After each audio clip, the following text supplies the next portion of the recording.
नमस्कार दोस्तों। क्या आपने कभी सोचा है कि ट्रांसफार्मर की रेटिंग केवीए में ही क्यों होती है, न कि किलोवाट में? आज हम इस वीडियो में एक रोचक और मजेदार कहानी के जरिए समझेंगे कि क्यों ट्रांसफार्मर, डीजी सेट इत्यादि मशीनों को केवीए में रेट किया जाता है। तो चलिए शुरू करते हैं। हमारी पिछली वीडियो में आपने सूरत में रहने वाली मिस रॉजी और मिस इंदू की कहानी सुनी थी। ये है मिस रॉजी, जो हर ड्रेस ऑर्डर करके अपने पास रखती हैं। रॉजी के ऑर्डर को डिलीवर करना एक्टिव पावर के समान है, जिसे हम किलोवाट में मेजर करते हैं। और ये है मिस इंदू, जो हर ड्रेस ऑर्डर करके वापस भेज देती हैं। इंदू के ऑर्डर को बार बार डिलीवर और वापस लेना रिएक्टिव पावर के समान है, जिसे हम केवीआर में मेजर करते हैं। और इन दोनों के कुल ऑर्डर को हमने अपैरेंट पावर यानी केवीए कहा था। आज की कहानी में हम इन्हीं दोनों को लेकर ट्रांसफार्मर की रेटिंग का राज खोलेंगे। लेकिन इस कहानी में एक नया किरदार भी है, अमेजन क्विक शॉप। यह शॉप सूरत में ही स्थित है, इसलिए रॉजी और इंदू दोनों के ऑर्डर को एक ही समय में डिलीवर करता है। अब मान लीजिए अमेजन क्विक शॉप के पास सिर्फ 10 ड्रेस स्टॉक में है। अगर मिस रॉजी ने 8 ड्रेस ऑर्डर की और मिस इंदू ने 2 ड्रेस ऑर्डर की तो कोई समस्या नहीं है।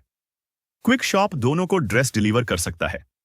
लेकिन अगर मिस रॉजी ने 8 ड्रेस ऑर्डर की और मिस इंदू ने 4 ड्रेस ऑर्डर कर दी तो समस्या हो जाएगी।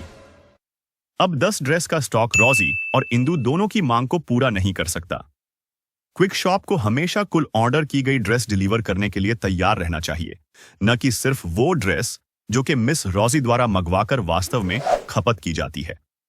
अगर क्विक शॉप सिर्फ रॉजी के ऑर्डर को ध्यान में रखे और मिस इंदू यानी कि रिएक्टिव पावर के ऑर्डर की अनदेखी करे तो क्या होगा?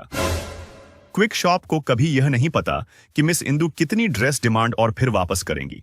मिस इंदू ने अगर ज्यादा ड्रेस वापस मंगवाई तो रॉजी की ड्रेस डिलीवर करना मुश्किल हो जाएगा।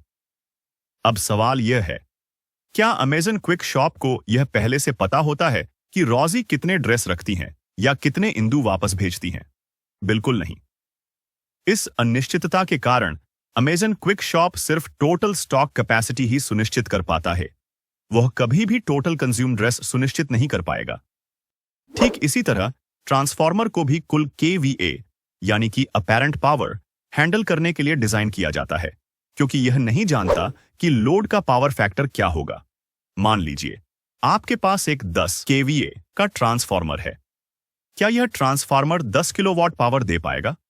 सोचिए, यह ट्रांसफार्मर कितने किलोवाट पावर दे पाएगा, यह कभी सुनिश्चित हो ही नहीं पाएगा। अगर पावर फैक्टर 1 है, यानी केवल एक्टिव पावर की खपत हो रही है, तो ट्रांसफार्मर 10 किलोवाट की ऊर्जा दे सकता है।